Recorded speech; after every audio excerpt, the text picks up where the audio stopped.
Retour des hits avec Birdie sur Énergie après les infos, il est 7h30.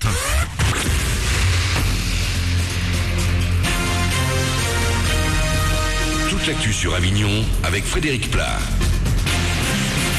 Bonjour à tous, il va à nouveau faire bien chaud cette semaine à Avignon et en Vaucluse, 35 degrés dès demain, 30 pour aujourd'hui avec un vent bien moins fort qu'hier. S'il souffle encore un peu ce matin, ces rafales devraient laisser place à des petites brises toujours avec un grand soleil. C'était la météo sur Énergie Avignon avec Center Fête, le spécialiste de la fête au Pontet. Et le vent va-t-il se calmer à la frontière franco-espagnole? Les pompiers l'espèrent ce matin alors qu'ils sont toujours mobilisés sur un immense incendie. On compte au moins 3 morts et une vingtaine de blessés. Plus de 12 000 hectares de végétation sont déjà partis en fumée. Cet incendie entraîne la coupure de l'autoroute A9 pour relier la Catalogne et des perturbations sur les TGV. Les pompiers sur tous les fronts, y compris par chez nous, ils ont dû intervenir sur plusieurs incendies ce week-end.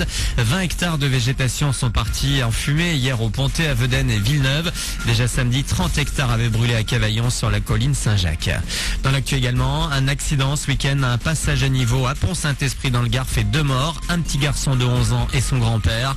La voiture coincée au passage à niveau dans un embouteillage a été percutée par un train de marchandises. Les victimes d'origine danoise étaient en vacances dans la région. Une victoire britannique sur le Tour de France, ça n'était jamais arrivé. Comme prévu, Bradley Wiggins a remporté hier l'édition 2012 de la Grande Boucle. Puis côté volleyball, cette fois-ci c'est le soulagement. L'AVB jouera en Liga la saison prochaine. La Fédé française de volley a finalement permis à l'équipe de rejoindre l'élite. Elle estime que les partenaires du club vont pouvoir assurer un équilibre budgétaire. Le staff technique va donc pouvoir mettre en œuvre son recrutement pour compléter l'effectif. Le groupe est ce soir à Carpentras. Zebda retrouve la scène après un break de 8 ans. Les Toulousains ont sorti un 6e album en janvier. Second tour, Zebda retrouve ainsi le plaisir de la scène, même s'il faut s'adapter parfois. Mousse, l'un des chanteurs. On a des rythmes pour se mettre dans la soirée, donc on est là, vous êtes là, on va voir comment ça se passe.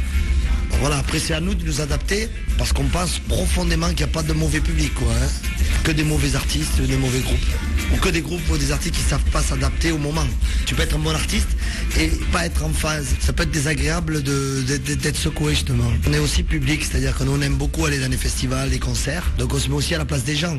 Vous ne nous avez pas entendu ce soir leur dire on vous entend pas, qu'est-ce que vous faites? Nous c'est pas notre philosophie. Et le concert de ce soir commence à 20h dans la cour sud de l'Hôtel Dieu à Carpentras. www.carpentras.fr pour plus d'infos. Voilà pour vos infos. Bonne matinée.